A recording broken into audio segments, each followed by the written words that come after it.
할렐루야. 월 수요일 밤 주님 앞에 찬양하며 나아가도록 하겠습니다. 다 같이 찬양합니다. 오 자유, 오 자유, 오 자유, 나는 자유하리라. 비록 헛매였으나 나는 이제 돌아가니 자유 주시는 내 주님께. 슬픔 없네, 슬픔 없네, 슬픔 없네,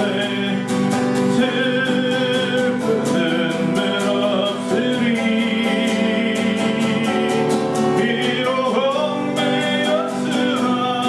나는 이제 돌아가니 자유 주시는 내 주님께 노래하리,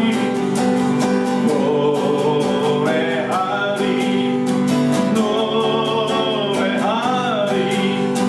난 노래하리라. 비록 헛매였으나 나는 이제 돌아가니 자유 주시는 내 주님께. 큰 소리, 큰 소리, 큰 소리. 난 크게 외치리. 비록 헛매였으나 나는 이제 돌아가니 자유 주시는 내 주님께. 기도하리, 기도하리, 기도하리. 난 기도하리라. 비록 헛매였으나 나는 이제 돌아가니 자유 주시는 내 주님께. 아멘. 승리는 내 것일세, 승리는 내 것일세. 그새 주의 보혈로서 승리는 내 것일세, 내 것일세.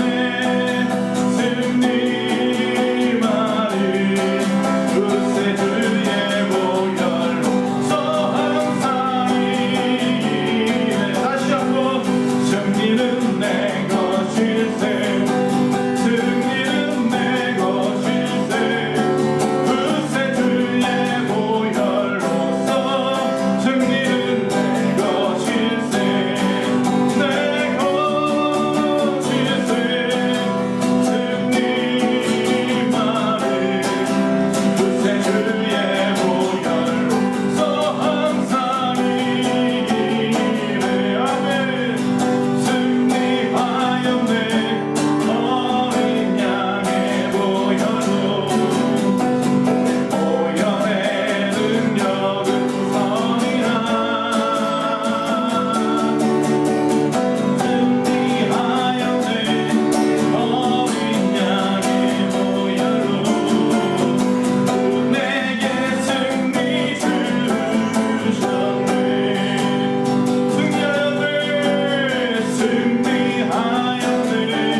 살리신 주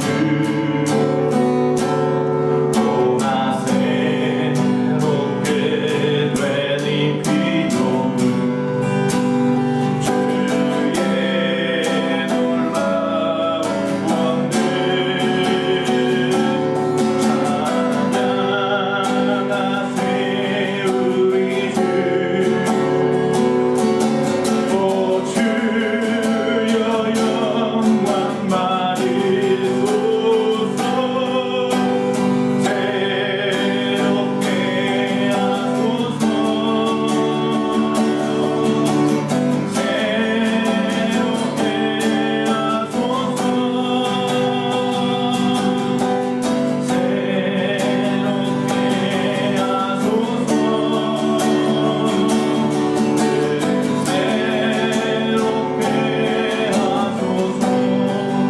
새롭게 하소서 새롭게 하소서 새롭게 하소서 새롭게 하소서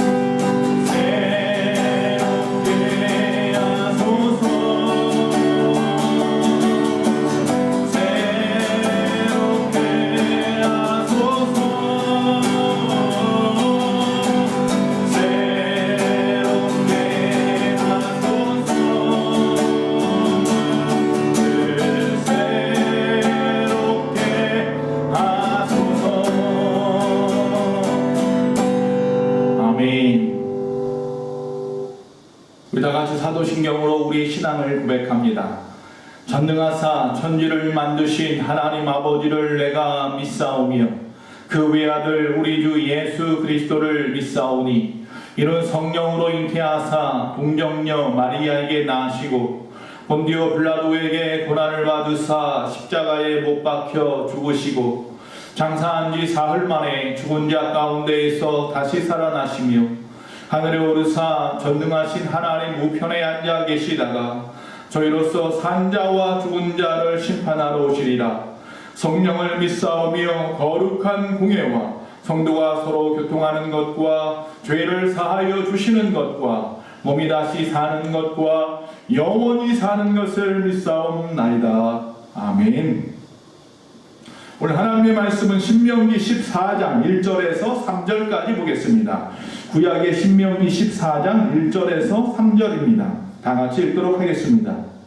너희는 너희 하나님 여호와의 자녀이니 죽은 자를 위하여 자기 몸을 베지 말며 눈썹 사이 이마 위에 털을 밀지 말라.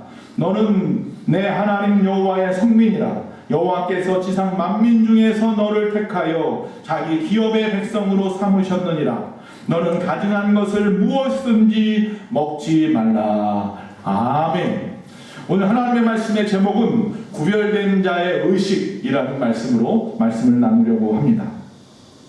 저와 여러분은 성도입니다. 오늘 말씀에서는요, 우리를 여호와의 성민이라 택하신 백성이라고 말하고 있습니다. 우리는 하나님의 자녀, 여호와의 자녀입니다. 하나님의 특별한 선민으로 택함받은 자이기도 합니다. 이것은 신약에서 그리스도인의 예시가 되기도 합니다. 하나님께서 우리를 갖다가 하나님의 성민, 택하신 백성이라 그리스도인이라고 이야기하시는 것이 전제입니다. 그렇기 때문에 이렇게 살아라 라고 말씀하고 있는 것입니다. 여러분 기억하십시오. 하나님께서 우리를 왜 하나님의 성민이라고 말씀하시느냐? 첫째로 우리는 하나님의 선택을 받은 자들이기 때문입니다. 하나님의 선택을 받은 자, 얼마나 귀한 일인지 모르겠습니다. 즉 성도는 죄로 죽을 수밖에 없던 우리인데 우리가 예수 그리스도의 피로 거룩하게 하신 하나님의 뜻에 합당한 자로 세워졌음을 이야기하는 것입니다. 하나님은 이 땅의 모든 민족 중에 특별히 이스라엘 백성을 택하셨고 이제는 예수를 믿는 우리를 택하셔서 그분의 소유로 거룩한 백성으로 삼으셨다는 것입니다.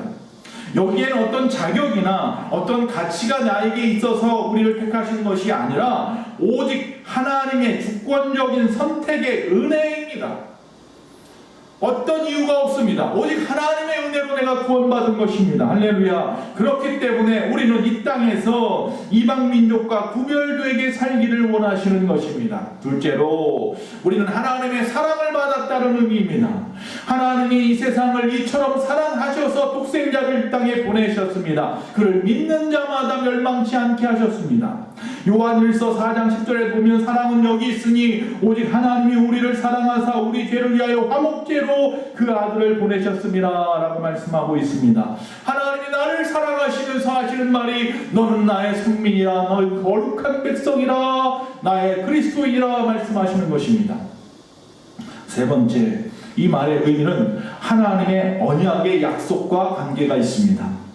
갈대아 우르에서 아브라함을 택하시고 그에게 말씀하신 언약이 뭐냐 하면 너는 나의 백성이 되고 나는 너의 하나님 됨이라 라고 말씀하신 것입니다. 이 약속을 이루시기 위하여 지금까지도 일하고 계시는 줄로 믿습니다. 여러분, 우리가 오늘 말씀은 신명기서는 말 그대로 새로운 세대, 즉 이제는 가나안 땅에 들어가야 할 광야에서 죽은 자들이 아닌 그들의 2세대들에게, 신세대들에게 말씀을 다시 주고 있는 것입니다. 율법의 말씀을 다시 주고 있는 것입니다. 이처럼 그들에게 율법을 주시는 이유와 그들 하나님의 성민이라고 말하는 것에는 밀접한 관계가 있습니다. 즉 하나님의 말씀, 하나님의 율법을 지킴으로 우리가 거룩한 백성으로 인정함을 받는다라고 하는 것입니다. 이 말씀은 출애굽기 19장 5절과 6절에 있는 말씀을 인용하여서 다시 말씀하고 번복하여 말하는 것입니다. 저와 여러분은 하나님의 말씀을 지킴으로 하나님의 거룩함을 인정받았다라는 것입니다. 자, 오늘 말씀에 보면요, 하나님의 자녀이기에 우리는 세상과 구별되게 살아야 한다는 것을 말씀하시면서 몇 가지 예를 들는데 그 중에 율법 두 가지를 오늘 볼 것입니다. 첫째는 장례식 때 우리가 그 장례식장에서 애도하는 법과 그 다음에 코셔라고 하는 정한 음식과 부정한 음식을 구별하는 법에 대해서 그들에게 다시 한번 이야기하고 있다는 것입니다. 첫 번째, 장례 애도법입니다. 본문에 보면 1절과 2절에 보면은 먼저 이 장례 때 애도하는 방법을 말씀하시는데 살아계신 하나님의 백성으로서 죽은 자를 위하여 어떻게 하여야 하느냐 할 때 이 이스라엘 백성들에게 하나님이 하지 말라는 것 두 가지가 있는데 하나는 자해를 하거나 하나는 이마 위에 있는 털을 깎지 말라 이렇게 말씀하고 있습니다. 엉뚱해 보이죠? 이것은 가나안의 풍습입니다. 당시에 이 가나안 아내는 장례식을 치를 때에 자기의 몸을 자해하거나 이마 위에 털을 깎아서 매우 내가 슬프다라는 것, 더 슬퍼 보이게 하기 위해서 또는 그들의 신들 앞에 그들을 달래기 위하여, 즉 그들의 신을 달래기 위하여 이런 풍습을 가졌다고 합니다. 즉 다시 말하면 가슴을 치고 피를 흘리고 머리털을 깎고 하면서 슬프다 슬프다 외치는 겁니다. 그 모습을 보고 이스라엘 백성들이 가나안에 들어가서 괜찮은 풍습 같다라고 생각하면 안 된다는 것입니다. 따라하지 말라는 것입니다. 그 풍습을 쫓아가지 말라는 것입니다. 즉 다시 말하면 이것은 중요한 것을 우리가 놓치기 쉽기 때문인 겁니다. 아니 그냥 그 의미 말고 그냥 하는 행동이 보기 좋으니 하면 되는 거지요 라고 말할 수도 있지만 그러면 안 되는 겁니다. 첫째로 이유는 외형적인 그런 의식이에 보기에는 좋아 보일 수도 있습니다. 보태볼 때에 화려하기도 하고 그들 나름대로의 어떤 의미가 있는 것 같아 보이기도 하고 거룩해 보일 수도 있습니다. 그러나 그렇다고 쫓아가다 보면 그 안에 있는 내부에 있는 의식적인 것들까지도 우리 안에 새겨질 수 있다는 것입니다. 그들의 영적인 잘못된 것들, 영적인 악함, 그들의 우상의 모습들까지도 내 안에 새겨질 수 있다는 것입니다. 그래서 조심하라는 것입니다. 두 번째, 육신을, 하나님이 우리에게 허락하신 이 육신을, 하나님이 주신 이 소중한 육신을 소중하게 여겨야 한다는 것입니다. 왜 자해를 하고 머리털을 밀면서 가슴을 칩니까? 내 육신은 함부로 대할 것이 아닙니다. 고린도전서 6장 20절에 말씀합니다. 값으로 산 것이 되었으니 그런즉 너희 몸으로 하나님께 영광을 돌리라. 저와 여러분의 몸은요 하나님 앞에 영광을 돌리는 것 그 이상 그 이하도 아닙니다. 영광을 돌리는다는 이야기는 하나님이 기뻐하시는 방법으로 하나님을 경배하는 것이겠죠. 엘리야 앞에 850명의 바알과 아세라를 숨겼던 거짓 선지자들이 그들의 신 앞에 마구마구 외치지만 갈멜산에서 아무런 반응이 없자 어떡합니까? 온몸에 피를 흘리며 자해를 하며 춤을 추고 소리를 질렀습니다. 그래도 그들의 신은 꿈쩍하지 않았습니다. 왜? 가짜 신이거든요. 이 세상에 오직 하나님밖에 없는 줄로 믿습니다. 여러분 이처럼 육신을 통해서 하나님이 기뻐하지 않습니다. 육신을 자해하는 것, 함부로 대하는 것을 통해서 하나님을 기쁘시게 할 수 없습니다. 세 번째 또 한 가지 우리가 놓치고 있는 것은요, 이방의 장례는요, 말 그대로 영원한 이별이기 때문에 슬플 수 있습니다. 왜? 그들은 하나님을 믿지 않으니 영생이 없습니다. 다시 만날 그런 방법이 없습니다. 하지만 우리의 이별은요, 이 땅에서의 잠깐의 이별인 줄로 믿습니다. 죽음이라는 것은요, 그래서 새로운 안식으로의 복된 여행입니다. 그러기에 극단적인 슬픔에 빠져서는 안 되는 것입니다. 우리가 보통 이사를 갈 때 보면 손 없는 날을 갖다가 택하여서 가는 사람들도 있습니다. 또 우리가 장례식을 치르다 보면 그 장례식장에서 그 앞에 많은 음식을 차려놓기도 하고 또 그 앞에서 절을 하기도 하고 그렇습니다. 아니면 또 결혼식 때 보면 결혼식을 예배로, 하나님의 거룩한 예배로 드리지 않는 방법, 사회자도 없고 주례자도 없고 그렇게 드리는 경우들도 많이 있습니다. 개업식을 한다고 합니다. 거기다 돼지머리를 놓고 거기다 돈을 꽂으면서 절을 하는 그런 행동을 합니다. 이것이 다 세상의 풍습입니다. 그냥 내가 마음으로만 새기지 않으면 돼 라고 하고 습관적으로 아무 의식도 없이 따르다 보면 나도 모르게 빠져들 수 있다는 것입니다. 이게 마귀의 계략이에요. 저는 잊어버릴 수 없는 게 있어요. 저희 할아버지 장례식 때, 할머니 장례식 때, 특별히 할아버지 때는 어려서 잘 기억이 안 나지만 할머니 장례식 때, 그 당시는 벌써 한 30년 전 얘기니까 그 당시는 할머니 돌아가셨을 때 가정에서 장례식을 치렀어요. 그 가정 앞에 마당에다가 바닥에다 돗자리를 깔아놓고 많은 사람들이 문상을 오고 그랬어요. 근데 문제는 뭐냐면 우리 집만 있는 게 아니에요. 열린 빌라란 말이에요. 옆에 집들도 다 있어요. 그런데도 불구하고 거기다 그 마당 앞에서 테라놓고서는 거기서 술을 먹고 그 당시는 예수님을 갖다가 잘 믿지 않았던 때였어요. 저는 물론 신앙을 하기는 했지만 저희 가족이 온전히 예수님을 믿는다고 하지만 믿지 않는 그런 친척들이 많았기 때문에 눈치를 보던 시대였어요. 그래서 거기서 많은 사람들이 사는 일들 중에 하나가 뭐냐면 절하는 자들도 있어요. 그럴 수도 있겠죠. 그런데 문제는 뭐냐면 밤을 새면서 화투를 치는 거예요.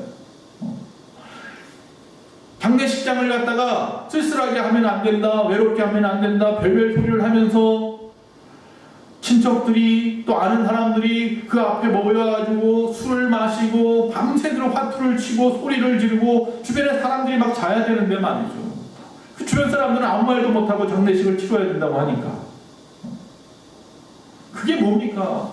더 나아가서 막 싸움이 붙었습니다. 또 더 나가서는요, 상주한테, 우리 아버지한테 돈을 달랍니다. 고스톱집에서 돈 잃었다고. 다시 돈 받아다가 또 그 돈을 가지고 또 고스톱을 또 쳐요, 밤새도록. 그게 무슨 장례식입니까? 아수라장이 없었어요. 여러분, 의식 없이 행하는 어떤 풍습들, 그것이 우리의 영을, 우리의 모든 것들을, 나의 가치관까지도 흔들어버릴 수 있다는 사실을 기억하여야 합니다. 두 번째, 이 음식에 대한 규정입니다. 장례식 때 애도하는 방법 가르쳐 주신 주님께서는 모세를 통해서 두 번째 음식에 대한 규정을 가르쳐 주십니다. 하나님께서. 자, 성도는요, 세상의 기준이 아니라 하나님의 기준으로 살아야 되는 줄로 믿습니다. 아멘. 하나님은 이스라엘 백성에게 정해주신 음식만을 먹으라고 말씀하셨습니다. 그들은 구별된 백성임을 갖다가 인식하라는 의미입니다. 그래서 아무거나 먹고 아무렇게나 행동하는 민족이 아니라는 것을 드러내기 위해서입니다. 자, 그래서 그들은 음식을 갖다 먹을 때 이것은 부정하여 먹을 수 없는 것, 이것은 정하여서 먹어도 되는 것으로 규정하였다는 거죠. 구약에선 그랬어요. 자, 이런 구약의 의식법을 왜 하나님께서 굳이 그들에게 허락했을까요? 자, 먹는 것이 어떻게, 무엇은 또 더럽고 무엇은 좋고, 이게 어떤 구별에 의한 의미가 있을까요? 좀 생각해 보아야 할 것은 첫 번째요, 하나님께서 우리를 구별하시는 방법인 거예요. 즉, 이런 외적인 정결 의식을 통해서요, 백성으로 하여금 그 내적인 신앙의 성결에 이르도록 유도하시는 거예요. 즉, 다시 말하면 구별한다라는 의미는 다른 말로 카도시, 거룩하다라는 말이에요. 하나님이 거룩하게 하는 방법, 우리를 세상 가운데, 이 더러운 세상 가운데, 추악한 세상 가운데 우리를 거룩함으로 구별하셔내는 방법이 뭐냐 하면 하나님께서 먹으라 하는 것만 먹으라는 거예요. 즉, 하나님의 방법으로 살라고 말씀하시는 거예요. 식생활은 삶의 기본입니다. 그 기본에서부터 이방인의 풍습에서 구별되어라 라고 말씀하고 있는 것입니다. 두 번째, 구약에 이런 의식법을 주신 이유는요, 보호하시는 하나님을 드러내는 것입니다. 모든 부정한 것으로부터, 오염으로부터 우리를 보호해 주시겠다는 의미입니다. 이것은 옳아, 이것은 그러, 이것은 맞아, 이것은 틀려, 이것은 정한 것, 이것은 부정한 것, 이것은 선한 것, 이것은 악한 것, 하나님이 구별하심으로 말미암아서 우리가 좋은 것만, 선한 것만, 옳은 것만 행하기를 원하시는 하나님의 마음입니다. 우리를 보호하시는 방법인 거예요. 세 번째, 순종을 원하시는 하나님을 만날 수 있습니다. 정한 음식과 부정한 음식의 기준은 우리는 사실 잘 알 수가 없어요. 여러 신학자들이 그 이유를 갖다 왜 이것은 정하다고 했을까? 왜 이것은 부정하다고 했을까? 그것을 두고 갑론을박하지만 정확하게 알 수 없어요. 단 중요한 것은 뭐냐면 오직 하나님만 아시는 기준으로 정하셨을 것인다. 그렇기 때문에 모든 기준은 하나님의 말씀이라는 사실입니다. 하나님이 부정하다 하면 부정한 겁니다. 하나님이 정하다 하면 정한 것입니다. 하나님이 정하신 기준이 우리가 아무리 이해가 가지 않아도 따질 수 없습니다. 오직 그 뜻을 온전히 따를 수 있기를 바라는 것입니다. 그것이 우리가 이 땅에서 하나님을 순종하며 살아가는 것을 배우는 방법이기도 합니다. 많은 사람들이 세상에 살아가다 보면 내 뜻에 맞지 아니하고 내 생각과 틀린 것 다른 것이 있으면 그것을 가지고 옳다 그르다 따지기 좋아하고 비평하기 좋아하는데, 하나님께서 정하신 말씀이 우리의 삶의 기준이 되면 이 말씀이 내 삶하고 부딪히거나 내가 따라가기 힘들다 할지라도 옳다 인정하고, 그것은 결국 하나님을 믿는 자, 하나님을 신뢰하는 방법이기에 그렇게 살아가야 한다는 것입니다. 그게 옳은 것입니다. 제가 지난주에도 말씀드렸습니다. 내 감정에 의해서 움직이지 마십시오. 진리의 말씀에 의해서 움직여야 됩니다. 기차를 탔을 때 잠깐 눈을 갖다 감고 졸았다가 눈을 떴더니 동서남북이 헷갈려서 이거 잘못 가나 보다 하고 내리면 안 된다고 했잖아요. 이정표를 따라가야 돼요. 내 감각이 아닌 이정표를 따라가야 바로 갈 수 있는 거예요. 하나님의 말씀을 따라가야 된다는 사실을 기억하십시오. 자, 다시 말씀을 마치면서 지금 우리에게 이 신약 시대로 넘어오면서부터는 이제는 적용되지 않는 법들이 있어요. 바로 이 코셔와 같은 음식에 대한 규정과 같은 것이죠. 즉 정한 음식과 부정한 음식의 구별이 하나님에 의해서 직접 폐지가 되어버렸습니다. 이는 모든 성도들에게 율법의 마침이 되는 예수 그리스도가 율법을 다 이루고 끝내셨기 때문이라는 것입니다. 이게 무슨 말이냐면, 율법의 마침이 되었다는 것은 우리가 죄인임을 깨닫게 하는 게 율법을 우리에게 주신 이유잖아요. 즉 다시 말하면 율법을 통하여 우리가 죄인임을 깨달아서 우리가 우리의 죄를 해결할 수 없음을 깨달아서 누구를 찾아요? 하나님을 찾아요. 하나님께서 그래서 우리를 위하여 이 땅에 2000년 예수 그리스도를 보내셨고, 그가 우리의 모든 죄를 짊어지고 단번에 십자가에서 피 흘려 죽으심으로 말미암아서 우리가 그를 믿는 자마다, 그 피를 믿는 자마다 의롭다고 말씀해 주셨잖아요. 그래서 하나님의 말씀이 이 땅에서 예수 그리스도로 인해서 완성된 거죠. 즉 하나님의 말씀은 우리를 구원하기 위한 것이거든요. 그 구원을 예수 그리스도로 인해서 완성했어요. 예수님이 그래서 십자가에서 죽으실 때 마지막에 뭐라고 말씀하십니까? 다 이루었다. 할렐루야. 그래서 구약의 율법의 마침은 예수 그리스도이고, 예수 그리스도로 말미암아 율법은 다 이루어졌기 때문인 거죠. 로마서 10장 4절에 바울이 말합니다. 그리스도는 모든 믿는 자에게 의를 이루기 위하여 율법의 마침이 되신다. 히브리서 7장 18절에서 19절에 보니까 전에 있던 계명은 연약하고 무익함으로 패하고 율법은 아무것도 온전하게 못할지라 이에 더 좋은 소망이 생기니 이것은 우리가 하나님께 가까이 가느니라, 이렇게 말하고 있습니다. 사도행전 10장에 보면 6절 이후에 보면 사도 베드로가 요파에 있을 때에 이 가이사랴에 있는 이 고넬료라고 하는 로마의 백부장, 이방인 백부장이 사람을 보내서 이 고넬료를 청하는 내용이 나옵니다. 그때에 요파에서 베드로가 환상을 보게 됩니다. 뇌 귀퉁이가 묶여있는 보자기가 하늘로부터 내려오는 거예요. 근데 그 보자기 안에 무엇이 있나 봤더니 구약에서 먹지 말아라 한 부정한 짐승들이 가득한 거예요. 그런데 하나님이 뭐라고 말씀합니까? 먹어도 된다라고 말씀하십니다. 근데 베드로는 자기가 믿는 율법, 자기가 따랐던 하나님의 말씀이라고 생각하고 먹지 않겠다고 3번이나 부인을 합니다. 그러다 다시 올라가 버렸어요.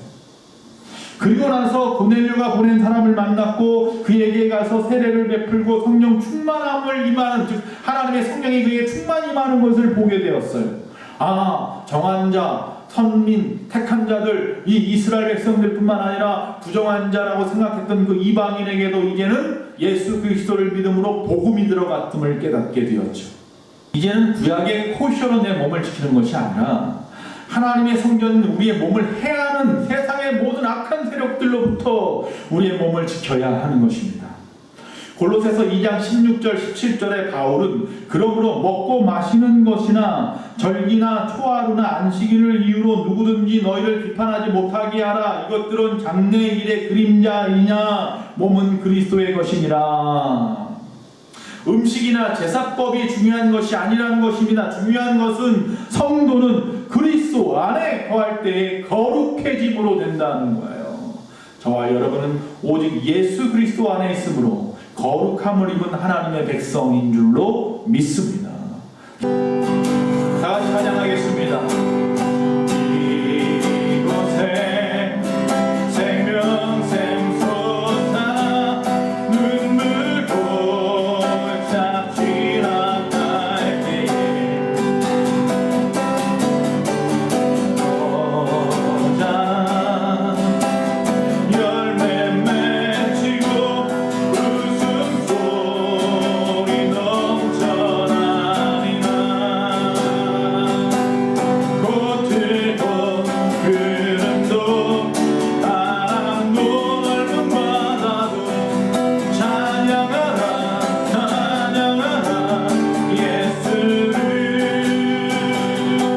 하늘을 울리며 노래해 나의 영혼아 은혜의 주 은혜의 주 은혜의 주 그날에 하늘이 열리고 모든 이가 보게 되리라. 마침내 꽃들이 피고 영광의 주가 오시리라. 아멘. 꽃들도 그름도 바람도 넓은 바다도 찬양하라 찬양하라 예수를 하늘을 울리며 노래해 나의 영혼아 은혜의 주 은혜의 주 은혜의 주 꽃들도 그름도 바람도 넓은 바다도 찬양하라 찬양하라 예수를